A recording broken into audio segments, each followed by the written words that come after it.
Welcome to This Explainer. Today we're looking back at a moment in sports history where the beautiful game turned, well, incredibly ugly.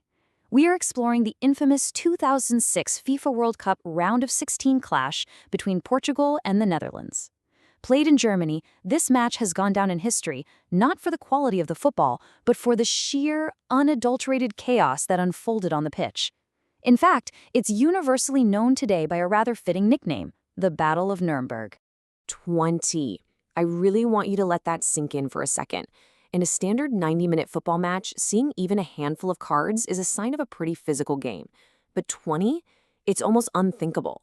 This number represents the record-breaking total of cards shown by the referee in this single fixture.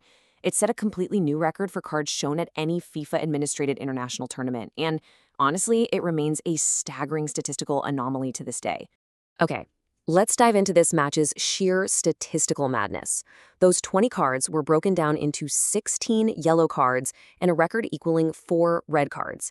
And yet, crazily enough, amidst all of this incredible violence and the constant stopping of play, an actual football match was somehow taking place. Just a single goal was scored by Portugal's Maniche in the 23rd minute, a fantastic strike that ultimately decided the result.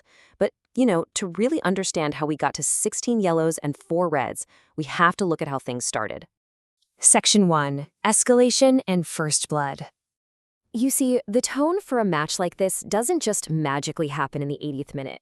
It's carefully constructed through early aggression that sets a dangerous, almost retaliatory precedent for the rest of the game. Just 2 minutes after the opening whistle, the Netherlands' Mark van Bommel executed a cynical trip and was booked.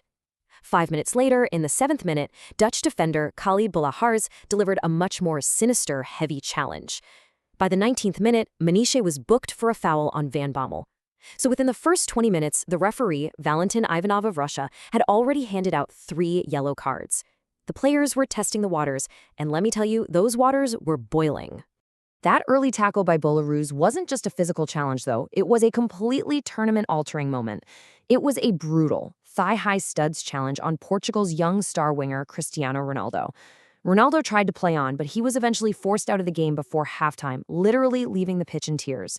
He was absolutely furious, later stating it was, quote, clearly an intentional foul to get me injured. And this single moment, it sent a massive shockwave of anger right through the entire Portuguese squad. It was right about here that Portugal's discipline began to crack.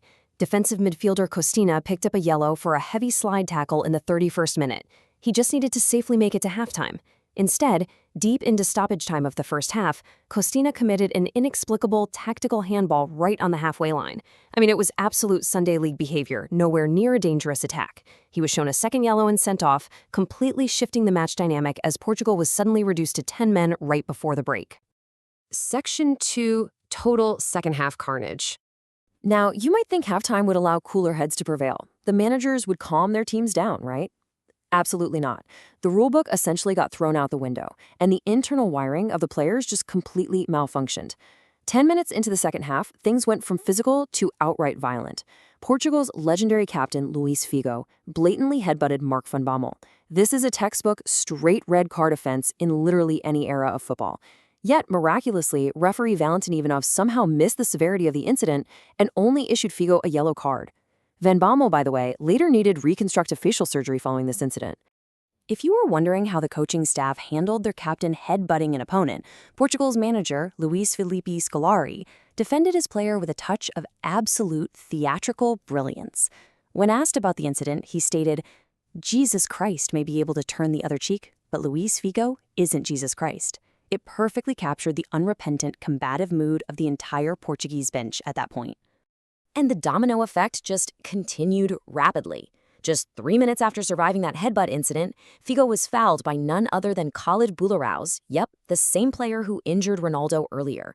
Boulahars was shown his second yellow card and sent off. But this didn't just even the teams at 10 men apiece, it ignited a massive touchline melee involving players from both benches, the coaching staff, and it actually required the intervention of the fourth official, Marco Rodriguez, just to separate everyone. So a crucial point here is understanding the context for what happens next. There is an unwritten rule of sportsmanship in football. If a team intentionally kicks the ball out of play so an injured player can receive medical treatment, the opposing team is fully expected to return possession to them upon the restart. It's a fundamental gentleman's agreement on the pitch. But on this night, there were absolutely no gentlemen. Portugal kicked the ball out so their injured defender, Ricardo Carvalho, could get treatment. When play restarted, Dutch substitute John Hittinga completely ignored that unwritten rule. Instead of returning the ball, he took off on a fast attacking run toward the Portuguese goal. Seeing this blatant disrespect, Portugal's playmaker Deco chased Hittinga down and committed a wildly cynical, high-flying revenge foul right from behind. This single tackle completely shattered whatever tiny shred of order was left in that stadium. What followed next was, frankly, an absurd 5-minute window of total disciplinary meltdown. Deco was booked for the foul. Wesley Sneijder was booked for pushing a Portuguese player to the ground in the resulting brawl. Rafael van de Vaart got a yellow for dissent. Then Portugal's goalkeeper Ricardo sprinted way out of his box and was booked, followed instantly by his teammate Nuno Valente for an aggressive kick. Finally, capping off this lunatic sequence in the 78th minute, Deco grabbed the ball to intentionally delay a free kick and was shown his second yellow card. In just 5 minutes, Ivanov handed out 6 cards, and the match was suddenly reduced to 9 against 9. And, just to ensure the match reached absolute peak infamy, deep into the 5th minute of injury time, the Netherlands' Giovanni van Bronckhorst basically gave up on playing the ball, completely cut down Portugal's Thiago, and received his second yellow card. He became the 4th player sent off that evening, permanently cementing the Battle of Nuremberg in the record books for good. Section 3. The Bad Boys' Corner. And this brilliantly illustrates one of the most uniquely bizarre and, frankly, comedic moments of the entire evening, which commentator Gary Bloom famously dubbed the Bad Boys' Corner. Because the stadium tunnels were set up in a very specific way, the sent-off players couldn't easily retreat to their locker rooms. So Khalid Boulahrouz, Deco, and Giovanni van Bronckhorst, 3 men who had just been ejected for essentially warring with each other, ended up sitting right next to each other on a bench on the sidelines. Deco and von Bronckhorst, who were actually teammates at Barcelona at the time, were simply having a casual, calm chat, while the absolute madness they helped create just continued on the pitch a few yards away. Section 4. Aftermath and the Fallout. Of course, a match like this doesn't just end when the final whistle blows. We have to look at the very real consequences this unprecedented disciplinary meltdown had for the teams and the officials involved. From a strictly sporting perspective, Portugal survived. They won the match 1-0 thanks to Manisha's early goal, eliminating the Netherlands from the tournament. But it was the very definition of a Pyrrhic victory.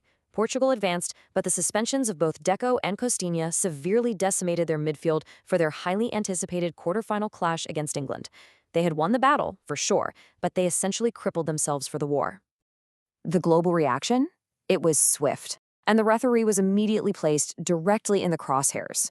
FIFA President Sepp Blatter was absolutely outraged that the clean image of his premier tournament had been so heavily tarnished. He actually issued a scathing public rebuke of the Russian official, famously declaring that referee Valentin Ivanov should have given himself a yellow card for his poor performance and complete lack of control over the players. Now, Blatter did eventually walk those comments back a bit and expressed regret for publicly shaming the official in that manner. Ivanov's own father even publicly defended him, noting that FIFA themselves had explicitly instructed referees to be extremely tough on rule-breaking before the tournament even began. But honestly, the damage to Ivanov's reputation was done. The FIFA Referees Committee permanently dropped him, and his World Cup refereeing career was abruptly and unceremoniously ended right there. Which brings us to our final lingering thought. Looking back at the absolute historical anomaly of the Battle of Nuremberg, what's your biggest takeaway? Who was really at fault for those unprecedented 20 cards? Was it the outright thuggish, retaliatory behavior of world-class players who just entirely lost their minds? Or was it a rigid referee who failed to manage the temperature of the game and completely lost control? It's a debate that football fans still argue about today. Thank you so much for joining me for this explainer, and remember to always keep questioning the history behind the numbers.